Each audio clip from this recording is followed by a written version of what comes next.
Isai is the king. Done. Yup. Alrighty, guys. Throw the outro card in and then we out of here.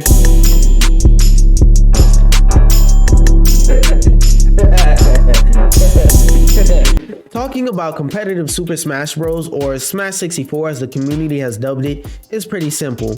When I say simple, I really do mean simple. The defining traits of this game competitively really boil down to 3 extremely simple things. The stage list is literally one stage and there are 2 very dominant characters.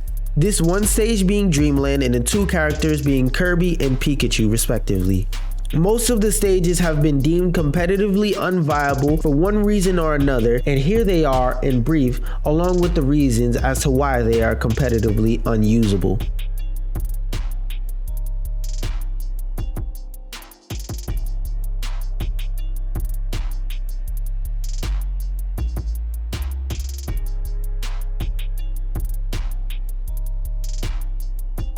But back to talking about Pikachu and Kirby. Let me start off with the more simple one. Kirby had a ridiculously good recovery, so he could give anybody he wanted to at any given time. In addition to that, a lot of his hitboxes were snake tier disjointed. Pikachu, in short, without going into detail, just has a great design for a character. He has phenomenal frame data, raw kill power, very diverse combo trees, kill confirm, lots of movement options, a projectile that can be used to camp or combo, and even debatably the best recovery in the game, only really rivaled by Kirby, as well as undoubtedly the best up B in the game, among other things. And to quickly wrap this up, I'm going to talk about hit stun. In Smash 64, the hit stun was very high. But if you want a more in-depth explanation, here's an excerpt from Smash Wiki that perfectly defines hit stun and why it being so high was important in Super Smash Bros. The amount of hit stun in the original Super Smash Bros is much higher than the subsequent Smash Bros games. The multiplier is so high that long, highly damaging combos are commonplace, with competitive matches being heavily centralized around them. Zero to death combos are not uncommon in SSB, as every character in the game is capable of performing a zero to death using their normal moves only. Now, it is very true that Super Smash Bros. Has the greatest tournament scene ever made, right? While that is very true, however, I believe there's some stuff that a casual fan can enjoy in these games. However, with Smash 64, I feel like you can experience most of the extra stuff in one specific mode, that being 1P game, which would eventually evolve into and most people just call classic mode. This mode essentially places you in the role of whoever you choose, and you have to fight pretty much all of the other Smash characters in a set order every single time. There are also 3 specific mini games that you have to play after every 3 matches, and so the order goes like this: Link, a team of Yoshis, Fox, Break the Targets, the Mario Brothers, Pikachu, a giant ass Donkey Kong, Board the Platforms, a herd of Kirbys, Samus, Metal Mario in the first instance of him being a separate entity, a beeline to this giant door, the Wireframe Army, and it all leads up to the final confrontation with Master Hand. In other words, that kid who was playing with his toys in the intro, revealing that this entire thing was a fan fiction. Rig the Targets is essentially a mini game where you get to, well,